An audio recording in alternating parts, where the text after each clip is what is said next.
AK-47 Russian ಸೈನಿಕರ ದ್ವಾರ ವಿನ್ಯಾಸಗೊಂಡ ಮಾರಕಾಸ್ತ್ರವಾಗಿದೆ. ಇದು ಪ್ರಪಂಚದ ಅತ್ಯಂತ ಜನಪ್ರಿಯ ಆಟೋಮೆಟಿಕ್ ರೈಫಲ್ ಆಗಿದ್ದು 1947ರಲ್ಲಿ ಇದನ್ನು ರೂಪಿಸಲಾಗಿದೆ. ಮಿಖೈಲ್ ಕಲಾಶ್ನಿಕೋವ್ 1947ರಲ್ಲಿ ಈ ಚಲಿಸುವ ಅತ್ಯಂತ ಪ್ರಸಿದ್ಧ ಆಟೋಮೆಟಿಕ್ ಸೈಟ್ ಅನ್ನು ವಿನ್ಯಾಸಗೊಳಿಸಿತು.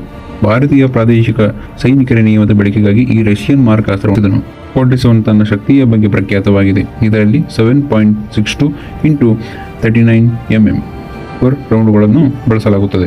ಆಟೋಮ್ಯಾಟಿಕ್ ಮತ್ತು ಆಟೋ ಫೈರಿಂಗ್ ವ್ಯವಸ್ಥೆ AK-47ನಲ್ಲಿ ಕಾರ್ಯನಿರ್ವಹಿಸುತ್ತದೆ. ಫುಲ್ಲಿ ಆಟೋಮ್ಯಾಟಿಕ್ ಪ್ರತಿ ಟ್ರಿಗರ್ ಸೆಕೆಂಡಿನಲ್ಲಿ 600 ರಿಂದ 700 ಗುಂಡುಗಳನ್ನು ಹೊರಹಾಕುತ್ತದೆ. ಸೆಮಿ ಆಟೋಮ್ಯಾಟಿಕ್ ಇದು ಪ್ರತಿ ದೀಪಲಕ್ಕೆ 1 ಗುಂಡು ಮಾತ್ರ ಹಾರಿಸುವ ವ್ಯವಸ್ಥೆ ಇದೆ. AK-47 ಒಂದು ಅತ್ಯಂತ ಸರಳ ಮತ್ತು ಲಘು ತೂಕಗೊಳಿಸುವ ಬ್ರೌನ್ಸನ್ ಚಲಿಸುವ ತಂತ್ರಜ್ಞಾನವನ್ನು ಹೊಂದಿದೆ. ಇದರ ಭಾಗಗಳು ಸುಲಭವಾಗಿ ಸರಿಪಡಿಸಲು ಮತ್ತು ಮುರಿಯದಂತೆ ಸ್ಥಿರವಾದ ಪರಿಸ್ಥಿತಿಗಳಲ್ಲಿ ಕೂಡ ಇದರ ಬಳಕೆ ಅಡಚಣೆಯಿಲ್ಲದೆ ನಡೆಯುತ್ತದೆ.